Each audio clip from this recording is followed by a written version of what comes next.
नमस्कार बच्चों, स्वागत है आपका हमारे YouTube चैनल SK क्लास में। तो आज के इस वीडियो में हम पढ़ने वाले हैं lesson number 18 sound, production of sound. इस लेसन में हमें किसके बारे में पढ़ना है?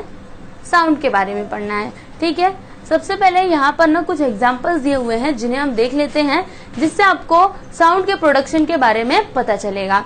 तो देखिए यहाँ पर फर्स्ट क्या है, क्लैप योर हैंड्स टुगेदर, मतलब आपने क्या किया, अपने हाथों से ताली बजाई। ठीक है, फिर प्लेड अ म्यूजिकल इंस्ट्रूमेंट, आपने क्या किया, किसी भी म्यूजिकल इंस्ट्रूमेंट को क्या किया, बजाया। ठीक है, फिर यहाँ पर बर्स्ट अ फायर क्रैकर, मतलब आपने क्या किया, पटाखे फोड़े। फिर फोर्थ क्या है, knocked on a close door, मतलब कोई बंद दरवाजा था, आपने उसको क्या किया, नॉक किया। And whistle using the cap of a pen, आपने क्या किया, जो पेन का जो कैप होता है ना, उससे आपने सीटी बजाई। ठीक है, और फिर यहाँ पर 6 क्या है, place your palm on a mobile that is ringing, मतलब कोई मोबाइल बज रही है। ठीक है, तो आपने उसके ऊपर क्या किया, अपना पाम रखा। ओके, एंड 8th वन क्या है कि a metal utensils fell down with a clatter, मतलब क्या हुआ, कोई बर्तन है वो नीचे गिर गया। ठीक है, फिर उसके बाद there was a thunderclap in the sky, मतलब जोर से क्या हुआ, बिजली चमकी। एंड लास्ट वन क्या है, put your hand on a speaker which is producing a sound, मतलब आपने क्या किया, कोई स्पीकर है जो क्या कर रहा है, बज रहा है। ठीक है, और आपने उसके ऊपर अपना हाथ रखा। ठीक है, तो ये सभी एग्जाम्पल से आपको क्या पता चलता है, जब आपको आवाज सुनाई दे रही है, जैसे देखो क्लैप योर हैंड्स टुगेदर, जब आपने ताली बजाई तो आपको कुछ आवाजें सुनाई दी है ना। जब आप ताली बजाते हैं तो उसकी आवाज हमें सुनाई देती है। तो ये क्यों होता है, वाइब्रेशन की वजह से होता है। किसी किसी में आप वाइब्रेशन को फील कर पाते हो और कभी कभी आप नहीं फील कर पाते हो। जैसे देखो, वाइब्रेशन आप किस में फील कर सकते हो, जब आप म्यूजिकल इंस्ट्रूमेंट कोई बजाते हो। ठीक है, तब आप वाइब्रेशन को फील कर सकते हो। और जब कोई मोबाइल है, जब उसकी रिंग बजती है, तो आप देखना जो मोबाइल है ना, वो क्या होता है, वाइब्रेट होता है। और किसी किसी कंडीशन में आपको दिखाई नहीं देता कि, मतलब आपको समझ में नहीं आता हाँ कि वो वाइब्रेट हो रहा है, लेकिन वो वाइब्रेट होता है। मतलब कोई भी साउंड अगर प्रोड्यूस होती है ना, तो उस ऑब्जेक्ट को वाइब्रेट होना जरूरी है। बिना वाइब्रेशन के साउंड प्रोड्यूस ही नहीं हो सकता। देखिए यहाँ पर यही लिखा है, vibration of an object is necessary for generation of sound, मतलब साउंड के जनरेशन के लिए वाइब्रेशन बहुत ही जरूरी है। ठीक है, जैसे स्पीकर में से आवाज कब आती है, जब वो वाइब्रेट होता है तब। ठीक है, तो आपको इतना याद रखना है, पूरा इतना मैंने आपको क्यों बताया, आपको पता चले कि ये जो साउंड है वो कैसे प्रोड्यूस होता है, वाइब्रेशन के थ्रू ही प्रोड्यूस होता है। मतलब कोई भी ऑब्जेक्ट हो, जब तक वो वाइब्रेट नहीं होगा तब तक उसमें से साउंड प्रोड्यूस नहीं होने वाली। ठीक है, तो ये जो लेसन है ना, इसमें हम इसी के बारे में पढ़ेंगे। In the present lesson we will learn more about vibration, pitch, intensity and level of sound. ठीक है, तो ये तो हमने प्रोडक्शन ऑफ साउंड पढ़ लिया। क्या पढ़ा कि बिना वाइब्रेशन के साउंड प्रोड्यूस नहीं हो सकती। ठीक है, अब यहाँ पर एक और टॉपिक है, क्या है, पीरियोडिक मोशन। ये आपने 6th स्टैंडर्ड में ऑलरेडी पढ़ा है। ठीक है, बहुत ही इजी है। पीरियोडिक मोशन मतलब क्या, जैसे देखो जो क्लॉक होता है, ये आपका क्लॉक है। ठीक है, और आप सपोज करो कि यहाँ पे मिनट वाली सुई है, अभी यहाँ पर है। ठीक है, जो मिनट वाली सुई है ना, वो यहाँ पर है। तो ऐसे करके वो घूमते घूमते घूमते घूमते आएगी, फिर यहाँ पर आएगी। ठीक है, इसी पॉइंट पे वो कितने मिनट बाद आएगी बताइए, 60 मिनट बाद आएगी, है ना। 60 मिनट के बाद यहाँ पर वो पहुंच गई। फिर अगेन इस पॉइंट पर आने के लिए उसको कितना टाइम लगेगा, 60 मिनट लगेगा। मतलब इसका क्या हुआ कि वो एक ही पॉइंट से बार बार जा रही है और एक फिक्स टाइम के बाद जा रही है। यहाँ पे हर बार 60 मिनट ही उसको लगेगा और वो बार बार एक ही पॉइंट से होकर के जाएगी। तो ये क्या है, पीरियोडिक मोशन है। ठीक है, तो ये आपको याद रखना है। उसके बाद यहाँ पर नेक्स्ट हमें क्या पढ़ना है, oscillator, oscillation and oscillatory motion.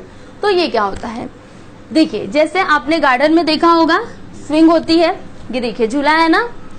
तो जब झूला स्टेशनरी पोजीशन में, मतलब जब वो एकदम, अभी देखिए ये कैसे एकदम सीधा है ना, तो आप क्या करो, यहाँ पे एक निशान लगा दो। ठीक है, एक यहाँ पे मार्क कर दो, और फिर जब वो झूला आगे पीछे जाता है तब आप देखोगे कि क्या होता है, इस पॉइंट से वो होकर के बार बार जाता है। ठीक है, तो इसी की हेल्प से हम समझेंगे कि ऑसिलेटर क्या होता है, ऑसिलेशन क्या होता है और ऑसिलेटरी मोशन क्या होता है।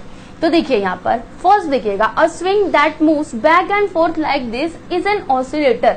देखिए ये जो स्विंग है ये कैसे मूव करता है, एक बार आगे जाएगा पीछे जाएगा, आगे जाएगा पीछे जाएगा, क्या होता है ये बैक एंड फोर्थ होता है।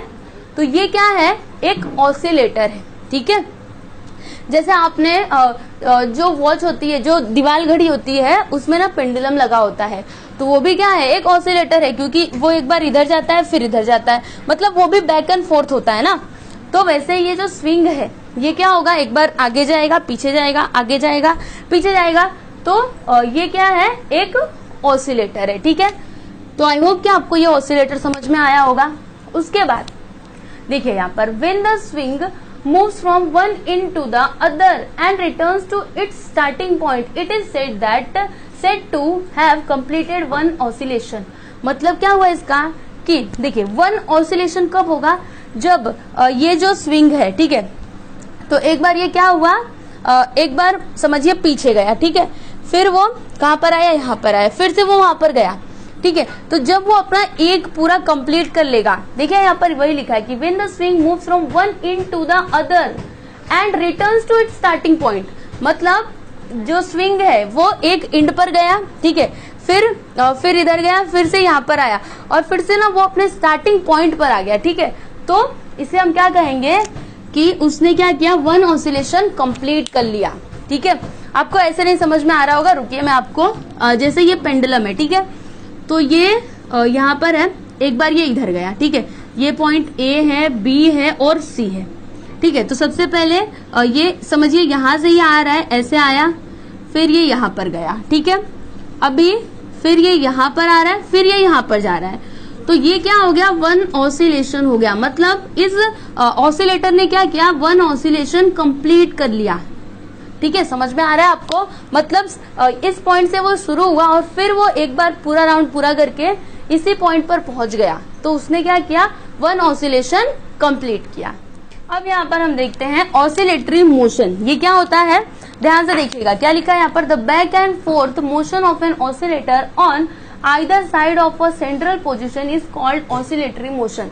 ऑसिलेटरी मोशन किसे कहा जाता है, देखिए जैसे ये स्विंग है, तो यहाँ पे आपने मार्क किया था, ठीक है, तो जब वो आगे जाएगा पीछे जाएगा, ठीक है, जब वो पीछे जाता है फिर आगे जाता है, तब आप देखोगे कि वो इस पॉइंट से होकर के जाएगा, है ना, जो मिडिल में आपने मार्क किया था, तो वो क्या होगा, जब पीछे जाएगा फिर वहां से आएगा, जब आगे की तरफ जाएगा तो वो उसी पॉइंट से होकर के जाएगा, है ना, तो इसे ही हम क्या कहते हैं, ऑसिलेटरी मोशन कहते हैं। देखिएगा यहाँ पर यही लिखा है, the back and forth of motion of an oscillator on either side of a central position is called oscillatory motion. ठीक है, तो आई होप कि आपको ऑसिलेटर, ऑसिलेशन और ऑसिलेटरी मोशन समझ में आ गया होगा। ठीक है, अब यहाँ पर हमें एक और टॉपिक पढ़ना है, क्या पढ़ना है, एम्पलीट्यूड ऑफ वाइब्रेशन।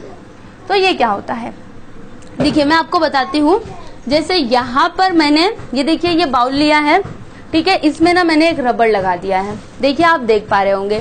ठीक है, अब भी मैं इसको क्या करती हूँ, ये जो रबड़ है ना, मैं इसको ऐसे करके खींचती हूँ, देखिए यहाँ पर मैं इसको ऐसे करके खींच रही हूँ, ये जो है ना ये क्या है, ये पॉइंट ए है, अभी मैं इसको ऐसे खींच रही हूँ, तो ये हो गया पॉइंट बी। ठीक है, तो इसके बीच में जो डिस्टेंस है ना, मैक्सिमम डिस्टेंस, इसे ही हम क्या कहेंगे, एम्पलीट्यूड ऑफ वाइब्रेशन। देखिए यहाँ पर ये लिखा है, the maximum distance between the original position ए, मैंने आपको ओरिजिनल पोजिशन मतलब ये क्या है, ए इसका ओरिजिनल पोजीशन है, और जब मैं इसको खींच रही हूँ, जब ये पोजीशन बी में जा रहा है, ठीक है, जब हम इसको क्या कर रहे हैं, स्ट्रेच कर रहे हैं, ऐसे खींच रहे हैं, तो ये पोजीशन बी में चला जा रहा है। ठीक है, तो इनके बीच का जो डिस्टेंस होगा ना, उसे हम क्या कहेंगे, एम्पलीट्यूड ऑफ वाइब्रेशन। एक बार फिर से पढ़िए इसको, क्या दिया है, the maximum distance between the original position A and the position be on stretching the rubber is called the amplitude of vibration. ठीक है, बहुत ही इजी है आपको समझना।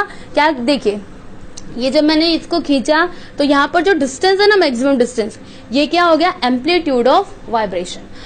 अब मैं इस रबर को अगर कम फोर्स के साथ इसको खींचती हूँ, तो इसका जो एम्पलीट्यूड है ये क्या होगा, कम हो जाएगा। अगर मैं इसको ज्यादा फोर्स लगा करके खींचती हूँ तो इसका एम्पलीट्यूड क्या होगा, इंक्रीज हो जाएगा। ठीक है, तो ये हमने पढ़ लिया।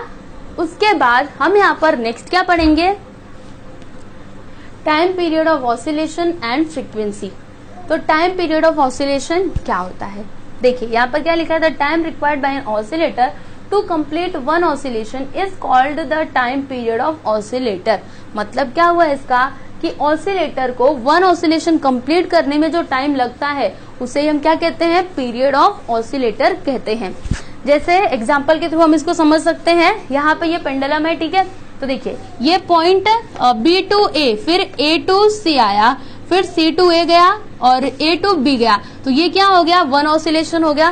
तो इतने जाने में मतलब B टू A, फिर A टू C, फिर C टू A और A टू B जाने में इसको जो टाइम लगा ना, वही क्या है, टाइम पीरियड ऑफ ऑसिलेटर। ठीक है, अब यहाँ पर सेकेंड क्या है, फ्रीक्वेंसी ऑफ ऑसिलेशन। ये क्या होता है, देखिए the number of oscillations completed by an oscillator in 1 second is called the frequency of oscillation. मतलब ऑसिलेटर ने 1 सेकेंड में कितने नंबर ऑफ ऑसिलेशंस कंप्लीट किए, उसे हम क्या कहते हैं, फ्रीक्वेंसी ऑफ ऑसिलेशन कहते हैं।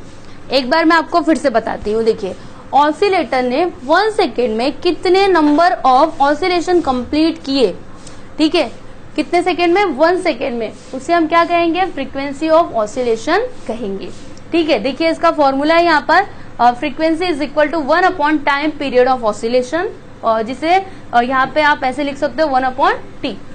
और फ्रीक्वेंसी की जो यूनिट है वो क्या होती है, हर्ट्ज होती है।